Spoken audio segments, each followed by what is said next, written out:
Hey, it's Carly here. I'm the founder of Made for More AI, and in this video, I'm going to be talking to you about the 3 main ways that you can create passive income online. So there are so many things that you can do. There are so many conflicting things that you're hearing about the best way to create passive income online. And all of them work. To be honest with you, all of them work, but really it depends on what is the right one for you. So I'm going to go through 3 of the main ones that I use in my business and I teach my clients as well, and just to see which one is the right one for you. So the first one is ebooks. So ebooks and kind of downloadable assets like that. It may be that you've got a downloadable cookbook, maybe that you want to do a downloadable planner. Lots of these are sold on Etsy, and downloadables can be really, really good. However, I don't necessarily think that they're the best way to create a lot of passive income in the easiest way, unless you have a massive audience, because ebooks are normally a low ticket item, so they don't cost a lot of money. You might sell it for like $7 or $20 or something like that. Not a huge amount of money. So in order to get the big income goals that you want to hit, you're going to need to sell a lot of those ebooks. Now, as I said, it's not that this isn't a good thing to do, because they are pure passive. Once you've created them, someone can just go on, download it, they've got their information. You're not coaching, you're not giving any more service or support apart from that, and the actual kind of deliverability of it is really low bar. So you don't need to give loads of support, you don't need to be answering loads of questions and things like that, and it's a really high value thing. However, people can actually perceive it as lower value because it's not a course, because it's not a big coaching thing or anything like that. They're not going to pay a huge amount of money for it, which is why you're only going to charge $7 or something small for that.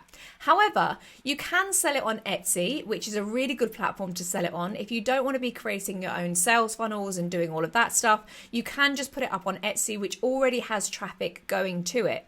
A lot of the time, if you go into Google and you search for something that is available that fits that search is that's on Etsy is going to pop up. So you're naturally going to have traffic going to that. However, there's also a lot of competition, obviously. If you're selling something on Etsy, a lot of other people quite likely are going to be selling something very similar. So there's going to be a lot of competition. And the only real way that you can differentiate between someone's going to make the decision between whether they buy yours against someone else is the price, so they're going to go for the lowest price, or they're going to do the one that has the most amount of reviews. So you have to have a lot of people buying it, a lot of people reviewing on Etsy in order for someone to say, okay, that's better than the one right next to it, or that's better than the 7 that are right next to it. So ebooks are a great way to get started, but as I said, I wouldn't necessarily say it's like the number one business plan that you want to go to. However, they are an incredible gateway into your higher priced products.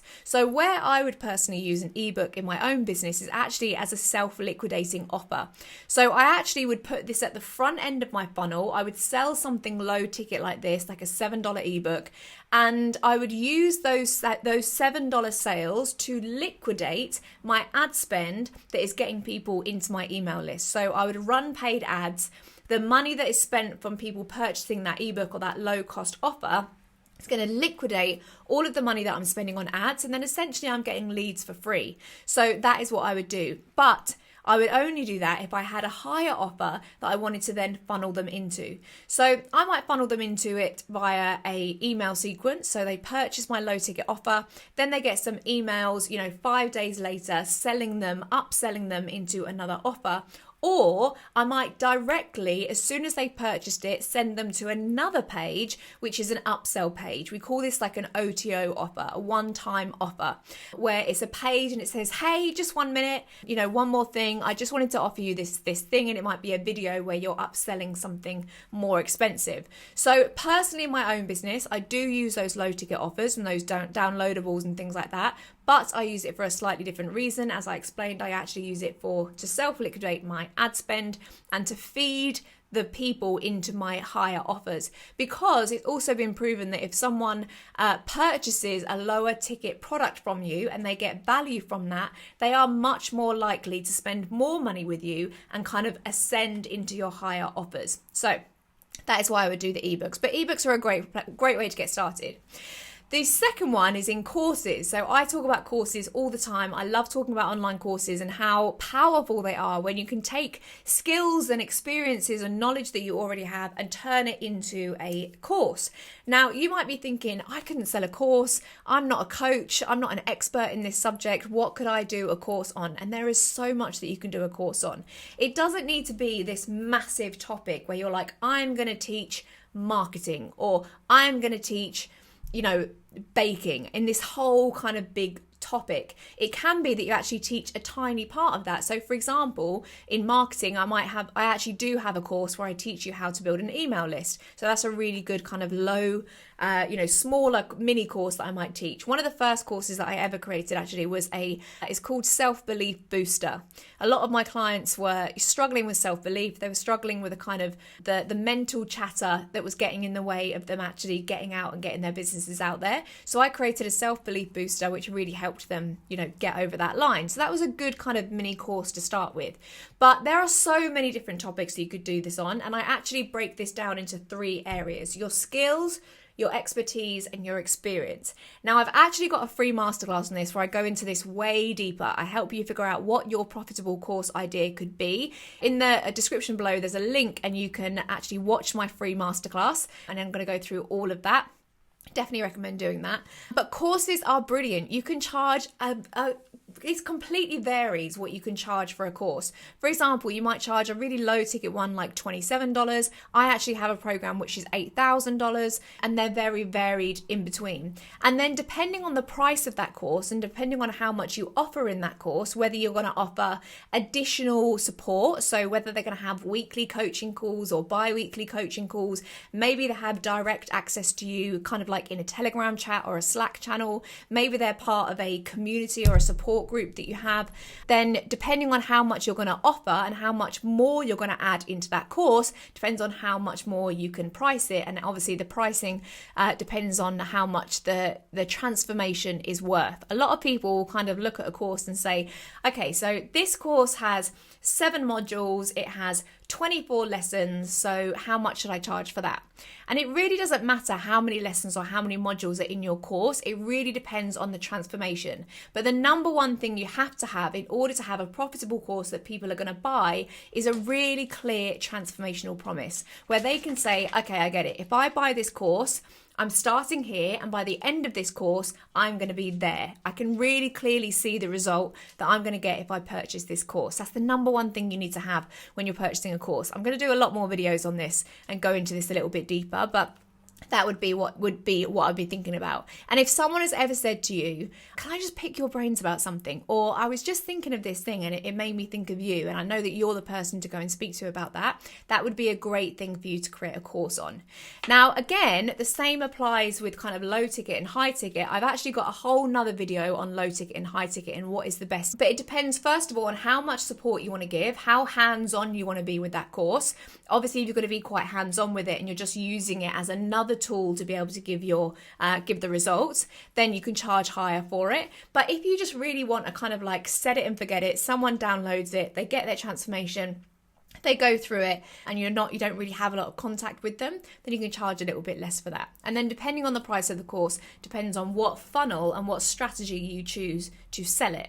Now, I teach a lot about different funnels. Again, in this masterclass that I spoke about, I talk a lot about my 3 main funnels that I use to sell my courses. One of them is a webinar funnel, which I love. That's for different types of like more higher ticket courses, but there's loads of different funnels that you can choose. So a course is a great one to go to.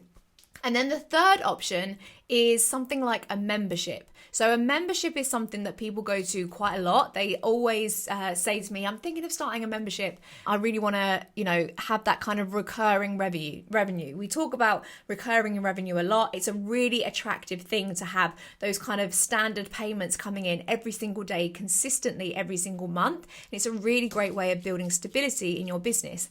Now, a membership, people think that they need to have loads of content in it and loads of stuff and, there's loads that needs to go in it. But really, it doesn't need to be too much. A membership really is more so about that community aspect as well. Now, in order to have that community aspect, of course, you need to have people in it. So one of the downsides of having a membership, of creating a membership, is that unless you have a fairly big audience to start with, it's going to take quite a long time to build that up. And a membership usually would be a lot lower price. So for example, I had a membership when I first started, which was $29 a month. It did actually increase in price, but you can have memberships at various different prices. $100 a month, $200 a month. I have some now which are $700 a month. So there's loads of different things you can do there. But I would say that if you are just starting out and you have no audience whatsoever, a membership is going to be harder to hit those income goals because you need to have a lot more people paying. And then of course you need to consider churn as well. Churn is where people leave. Now, people leaving a membership is inevitable. I think that it's around about 3 to 6 months that people tend to stay in a membership, and then they decide to either try another membership or they decide that it's not for them at all, and perhaps they want to go into a higher ticket course in order to get their transformation.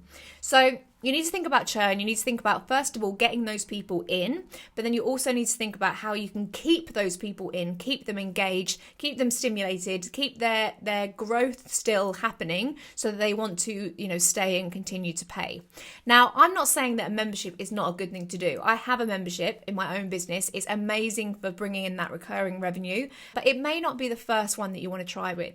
I think the lowest risk first thing to put out there is a course. I think it's really easy to actually sell a course before you even create it. So you can actually, I teach in my programs and in my courses how you can actually sell your course, put it out into the market, test it in the market before you actually spend hours, creating the content. Make sure that it's going to sell first, and then you can create the content after that. I love that also because it means you can get paid up front, and then you can create the course after. So you're going to get that payday a lot quicker.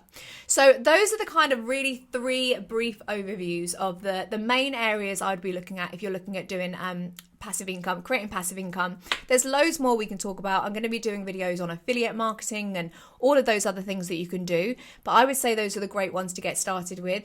And as I said, it really depends on what your audience is right now. If you have no audience whatsoever and you don't want to spend money on paid ads in order to grow your membership, then I would look at doing a course because you're going to get more money up front.